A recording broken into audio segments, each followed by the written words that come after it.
He left Florence, headed to Myrtle Beach. It was supposed to just be a night out on the town. But Brian Neil Hooks disappeared that night. 28 years later, his family and authorities are still trying to find him. Maybe you can help. Here's WMBF News anchor Eric Weisfeld with his latest cold case. And he called me to the house one day and asked me to come over for a visit, and I did, and he was working on this. Amy Turner will tell you there isn't a day that goes by that she doesn't think of her brother Brian Neil Hooks. The next time I seen this, it was at Mama's, and Neil was gone. Oh, it's been 28 years since he disappeared, but Neil, as he liked to be called, is always on her mind. The memories forever in her heart.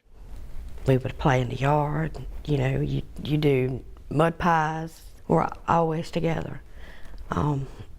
It's like not breathing. You couldn't do one thing without the other. Amy can tell you about the last day she or anyone she knows saw Neil like it was yesterday. He come and got a shirt for me, and he said he was going to the beach. Amy took this picture of Neil that day. It was just before he left the Florence area, headed for Myrtle Beach. It's weird. It's very strange. The 21-year-old loved the nightlife. His cousin, Darren Hooks, also remembers that night well. In fact, he saw Neil out that night at a club. Their last conversation still haunts him to this day. My new roommate and I were out at Offshore Drilling Company, and we were having fun. And Neil asked if he could go home with me, and I thought, well, I just got a new roommate. I'm not unpacked. There's not really anywhere for you to sleep. And Neil never said to me that he thought he was in danger or that they were arguing. Later that night, my roommate told me, he said, "Did he tell you he was scared?" I said, "No, he didn't tell me that." He said, "He told me that he was scared, that he thought Sam was going to hurt him." That was September of 1988. Since then, nothing, not a trace of Neil. Where did he go? His family thinks they know. So what do you really think happened? I think Sam killed my brother. Sam was his live-in partner at the time. Neil's family says things between the two just never seemed right. What was the situation there? It was just a back and forth relationship with this guy. It wasn't a good relationship.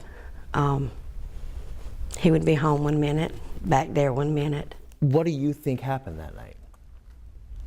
I don't know. I just know that Sam was obsessed with Neil and didn't want Neil out of his sight.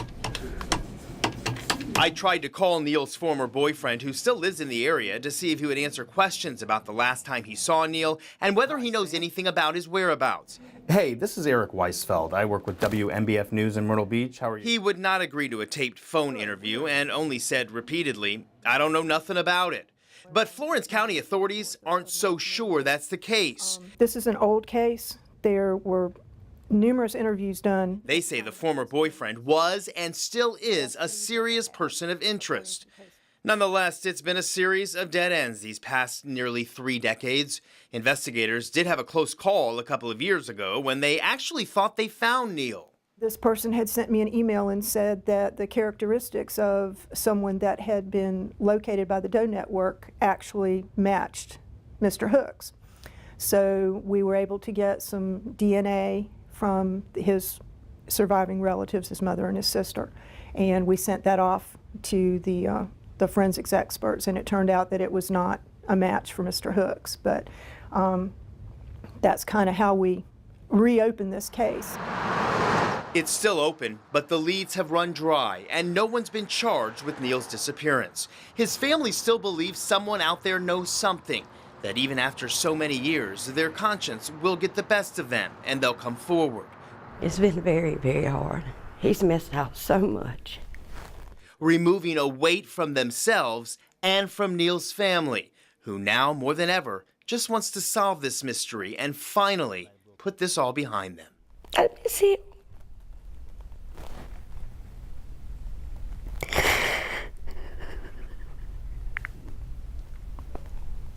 It's been so hard fighting. He can't get anything done. It seems like they just pushed it under the rug and left it alone.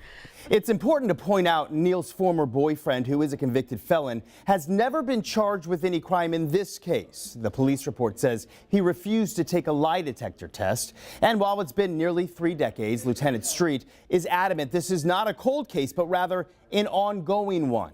Investigators just need someone to come forward with that crucial piece of information that could lead them to a suspect. Is that you? If you know anything about what happened to Brian Neil Hooks, contact the Florence County Sheriff's Office. Your help could lead to a cash reward. In the studio, I'm Eric Weisfeld, WMBF News.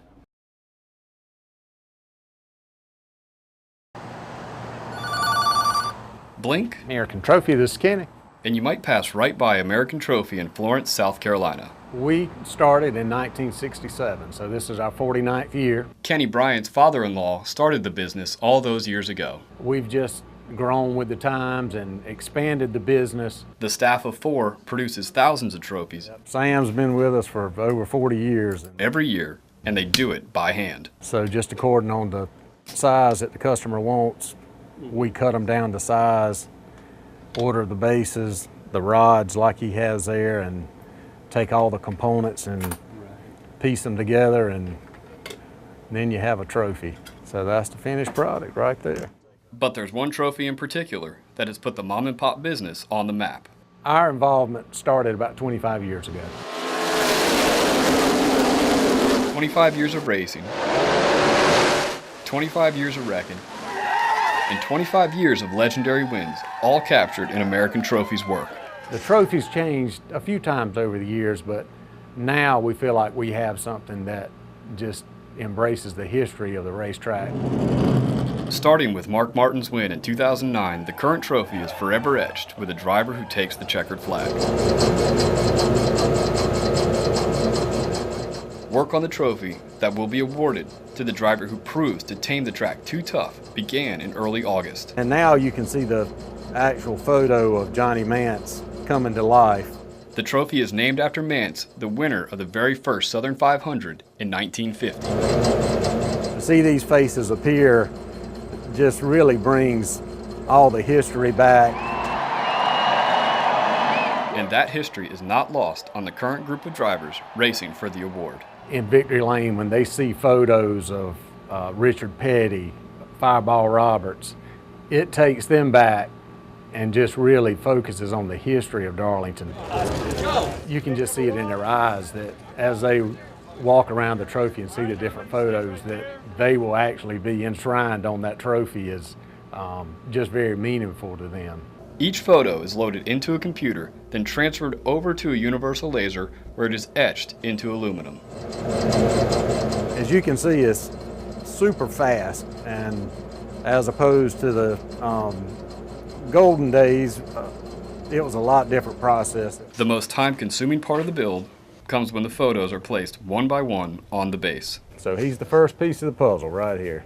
65 years worth of driver taking their place in a long line of Southern 500 winners. This kind of kicks off race weekend, really. For all the time and work that goes into the trophy, We're just so fortunate that the Raceway has involved us. Kenny says he doesn't see that partnership ending anytime soon. We look forward to it every year, and we're just so thankful that they involve American Trophy in Florence, South Carolina.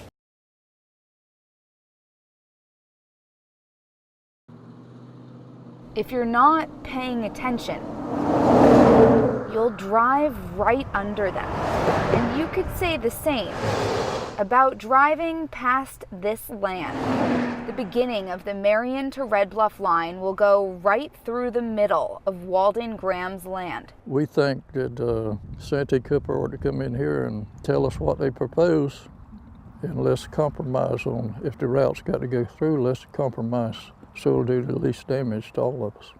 Santee Cooper chose this route over 4 others. A spokeswoman for the company told us, after the beginning and end points of a new line are determined, several routes to connect these known points are selected and evaluated. We weren't granted an on-camera interview because at least one landowner is threatening legal action. First, I hope Santee Cooper takes a route that has the least amount of impact to the landowner. According to a cost analysis obtained by WMBF News, the route chosen affects 97 parcels of land. The other 4 routes are shorter and go through fewer parcels. The route chosen was Santee Cooper's cheapest option. Some of the landowners in the middle of the proposed line think Santee Cooper is taking the easy way out. I mean, this is already cleared, you know, so there's not going to be a whole lot of cost putting a line through here. Or if you went through some wooded land, less productive land, there would be more cost. So even if it costs more and the electricity had to go up a little bit, it would actually be fairer. As frustrating as their unwillingness to budge, their unwillingness to move. But WMBF News obtained hundreds of pages of emails from the Santee Cooper team working on this project, and some of them show a clear willingness to work with affected landowners, like this one from January of 2016, where Timber Vest Partners was discussed. The attached pictures show the route clearly shift to be along property lines. And this one from September, showing the signed survey permit from Carolyn Stevens and her family, saying Mr. Stevens accepted the route following his property line to the north in pink. Other emails tell a different story. This one from June about Miriam Carroll, the landowner who first came to WMBF News about the proposed line, shows one employee did not feel it is appropriate to move the route and increase the easement acreage required on a neighboring landowner.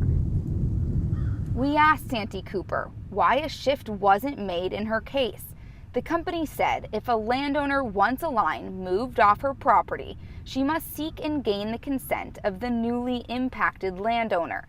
Consent of the newly impacted landowner was never gained, was never communicated to Santee Cooper. Here's another email about Carolyn Gobble, who you heard from earlier.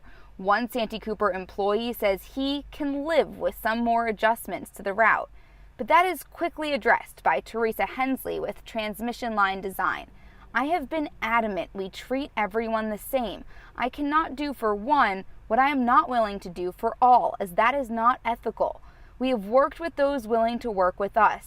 The Gobbles have not been willing to work with us to identify a win-win solution. First of all, I don't want to sell it. I don't want you to take it, and you're affecting the rest of the property 5 years, 10 years down the road. Martha Ann Johnson's land isn't discussed in the emails. I would love for them to do one of those other 5 routes.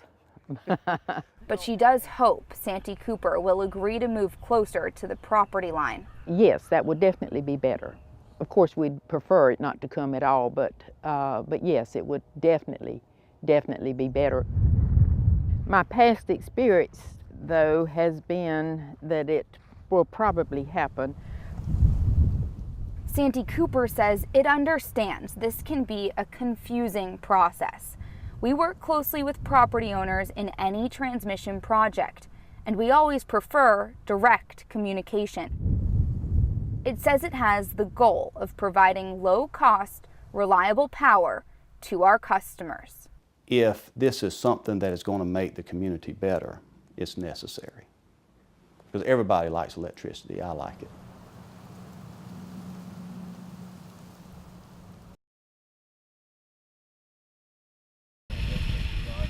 It's a Saturday night, around midnight, and Corporal Anthony Fox, one of 5 deputies on the new traffic team, is showing us how the Florence County Sheriff's Office is planning to reduce the number of crashes through education and enforcement. So what we do is we look at where crashes are occurring. We look at when those crashes are taking place. What we'll do is we will go out and try and put officers on those roads at those times so that they can go look for the violations that are contributing the most to these collisions. It wasn't even 15 minutes into our ride. Yeah, we're gonna stop this car. Fox turned on his blue lights 206-1040 and stopped a car. Now why are we stopping them? Tags are expired. They went out in October.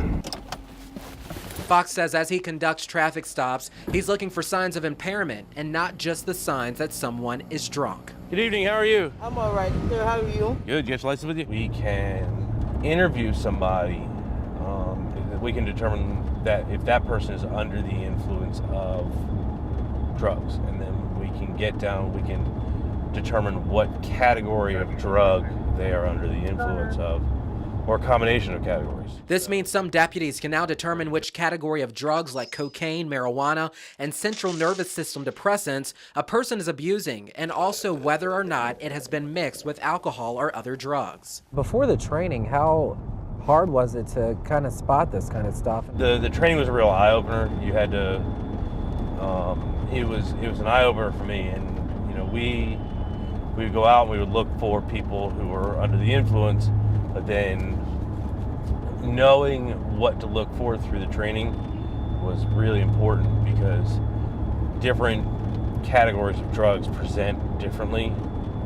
So, you might not see some of the things that you would see in a standard alcohol impaired person. Training to become a DRE is quite strenuous. Some classes are taught at the academy in Columbia, but the ultimate training takes place in Arizona, and that training is then followed by a test that can last up to 8 hours.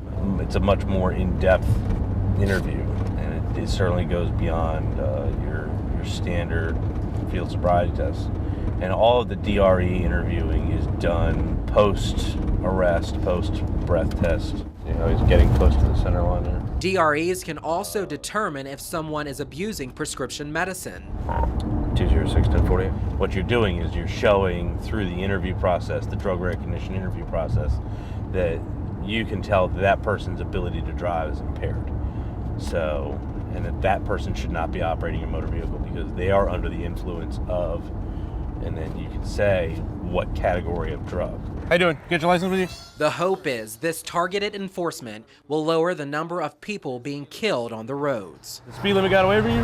On our ride-along, where Fox was able to give warning tickets for specific violations, he did. We give out these little pamphlets whenever we write somebody a ticket. But he also handed out information about the efforts to stop people from dying in fatal collisions.